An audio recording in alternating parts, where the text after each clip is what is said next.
the gift that my parents gave me. It wasn't money, it wasn't physical attention, anything like that. They left art books out on the table. And those art books educated me to composition and to light and contrast, dark and black shadows, Caravaggio style, all that. And I grew up with that as a kid thinking, well, I draw and I can paint and sculpt. Maybe someday I'll be an artist. So I thought about it, but I realized my real talent was in photography. My picture in my book of James Coburn is done after a Caravaggio. Not the same pose, but I use the same lighting. When I look at somebody's face, I decide where the light should be, and I don't manipulate them too much, but I sort of know the bounce light and the window light and all these things. And so I generally stay away from the subject enough so they can't even see my face behind the camera.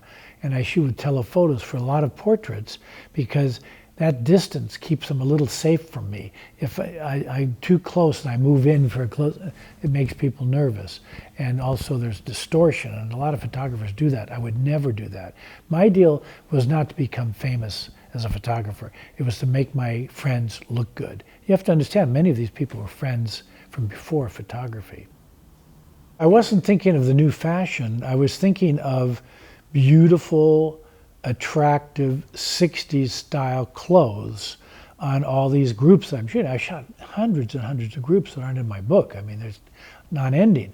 But I always insisted that they look good in their clothing. What happened with the Doors, first of all, I loved their music. And, I was a California guy, and they're a California band. They're at the Whiskey. It couldn't be better. About the clothing and designing that cover, I had to take his shirt off. It was so easy for me to get this shot. I recognized his beauty. I knew him from UCLA. We were in philosophy class together. And so when he walked in, I didn't recognize him because his hair was long, but it was Jesus-like. And I, in the back of my mind, was thinking, I'm not going to make him Jesus, but I'm going to give him that look. That's why his head is up like this, and the lighting's coming across his body. And I did it like a Caravaggio again, with a lot deep blacks. When I put the three guys on the side like that, I knew I had a cover, but I had another cover already designed. It was a double exposure shot, different completely. And I was really happy with it, but I knew the one that we used would be the one. I hardly knew them, I have to say. I just spent the afternoon with them. They were mercurial, they were in, out, gone. I loved the music. Forever Changes, just beautiful. And so, very hip group and avant-garde. And so I really liked them, but I wanted more time with them. So I didn't get much time. So I created a shot of love, and I put them together in 6 or 7 pieces on a white background. And I did that because there was no way to put them all together as a group, so I made them all individual, and it worked, and we used it for a back cover.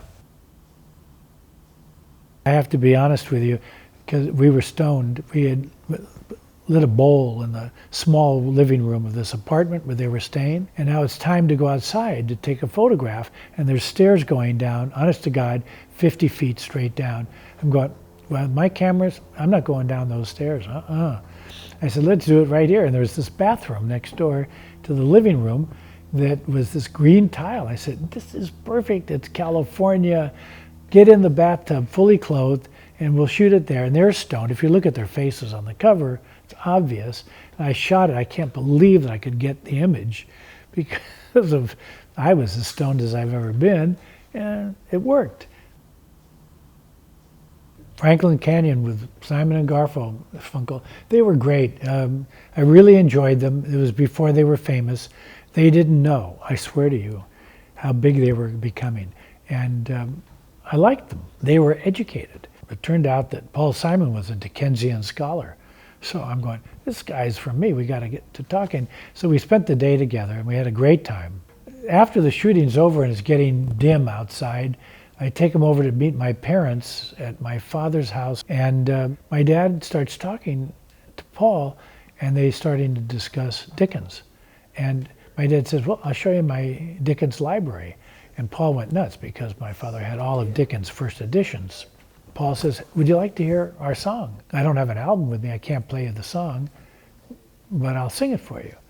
So he goes out to his car, Paul, his rental car, brings back a full guitar, and Art sits right next to him, and the two of them sing Sounds of Silence privately for my father and me. My father couldn't believe that this was considered rock and roll, because he hated rock and roll, what he thought was rock and roll. And then he goes, oh my God, this is great, poetic.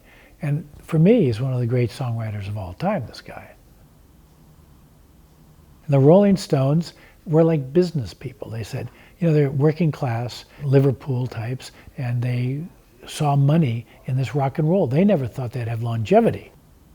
I took them back into Franklin Canyon, which was a ranch my girlfriend owned. So I took them in there with a limousine, the whole thing, and we shot there and had a great time. And I did some introspective type shots. I wanted to be more in tune with nature for the first time, because they'd always been hard, cold Liverpool. And so this was my way of shifting that.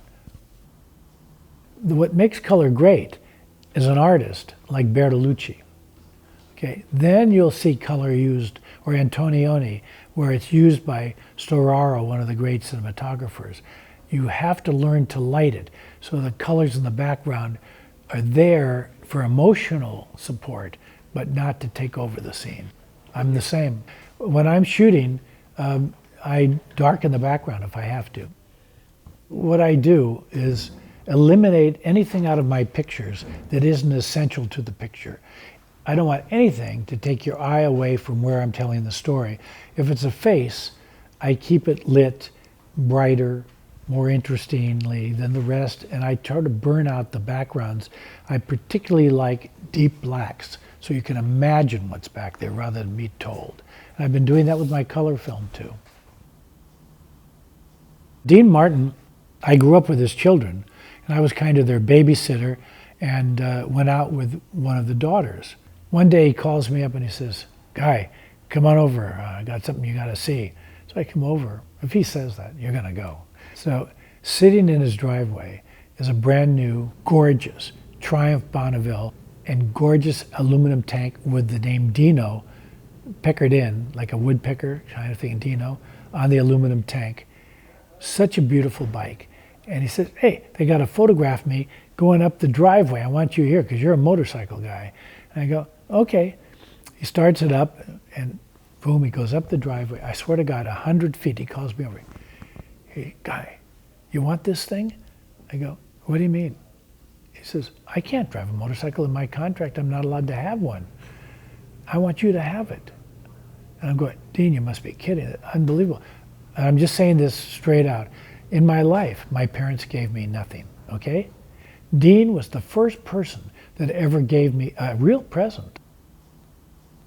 Nicholson, one of the smartest, most talented men in show business. Let me tell you about Jack Nicholson. He's smart enough to know if you're going to have your picture taken, give something to the photographer. He gives it to you all the time. Brilliant. And for me, one of the nicest guys in the business.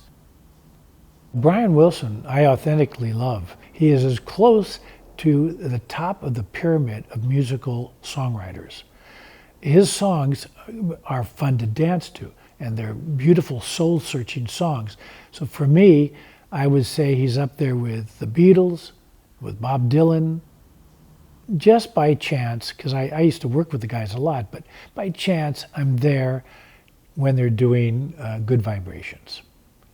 And I'm out in the lobby with them while Dennis is mixing in the back room, and they're practicing ooh-wees, and I couldn't believe it. I knew the moment I heard it, this was going to be an anthem for their time period. It was just brilliant. And I know a hit song when I hear it because I grew up with that business. The music today is great if you know where to find it. You're not going to find it on TV, on AM radio. You have to search out some tiny little station somewhere where they're playing alternative music, and I do. And they've got it on Sirius and other places. So you can still hear great music being written today.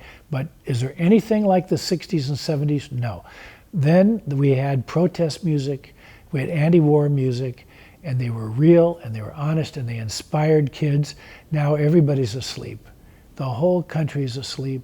They watch TV, watch football, drink beer, asleep. I'm sad about that.